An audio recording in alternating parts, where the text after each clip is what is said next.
On this edition of Right and Exact, Doshon Farad speaks with world-renowned author and lecturer Dr. Jawanza Kunjufu about the plight of young black men and young black women, a subject that he has lectured on for over 3 decades. Dr. Kunjufu, given what we've seen over the past 5 years, I would say, with the recent killings of black men, or the recent unjust killings of black men by police officers, should we still be countering a conspiracy to destroy black boys, as you said, over 30 years ago?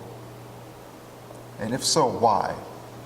Well, unfortunately, the conspiracy continues, and one of my frustrations is that even with video cam, even with video footage of police officers violently killing our people, unfortunately, trying to secure justice in the courts, they keep using the position that the policeman was fearful of his life.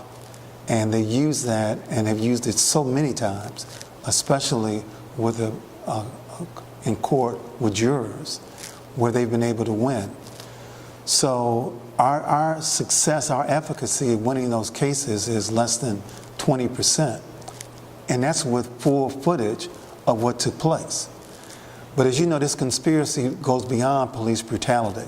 I mean, if we just look at the homicide in my hometown, Chicago, where almost every year we're close to 1,000 black males killed by black males. But the conspiracy goes beyond that. I mean, the large numbers of black boys who are placed in special education.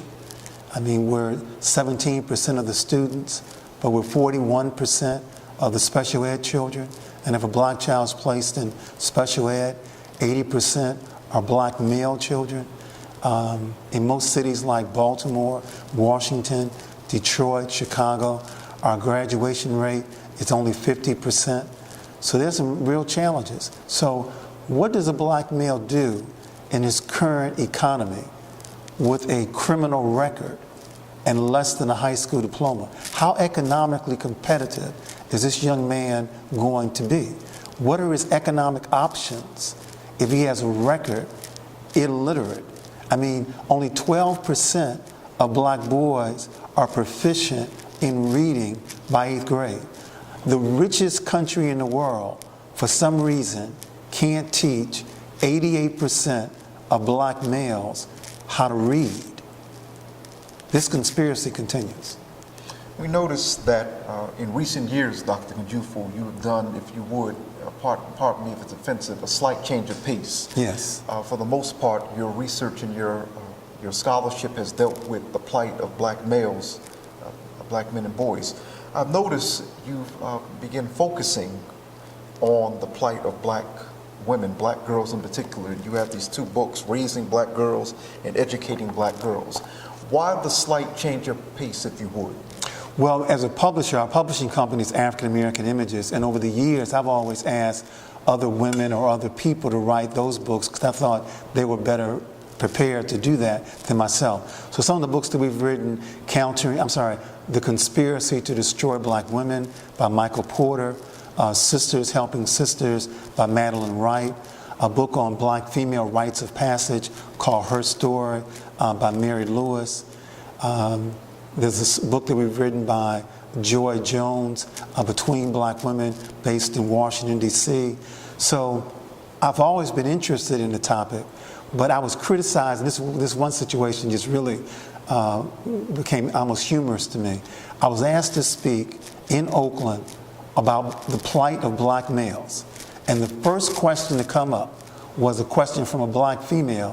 When are you going to talk about the 12% of black females who are also suspended? Now, the audience, defended me, but I took her question to heart, that she was talking passionately about the fact that all is not well with our black girls. For example, 1 of every 4 girls in America has an STD. 1 of every 2 black girls has an STD. And the media is silent about that.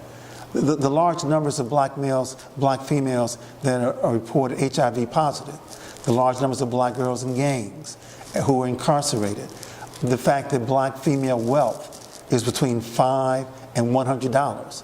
So there are some issues that needed to be addressed. And that's why I wrote Educating Black Girls and Raising Black Girls. And I'm happy to do it. It stretched me. It made me a better person, a better father, a better husband.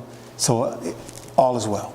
Well, Dr. Kunjufu, thank you very much for joining us. We wish you much luck, and I'm sure that your books will continue to sell nationwide and internationally, as they always have done. Thanks for all your support over the years. Thank you very much. Thank you.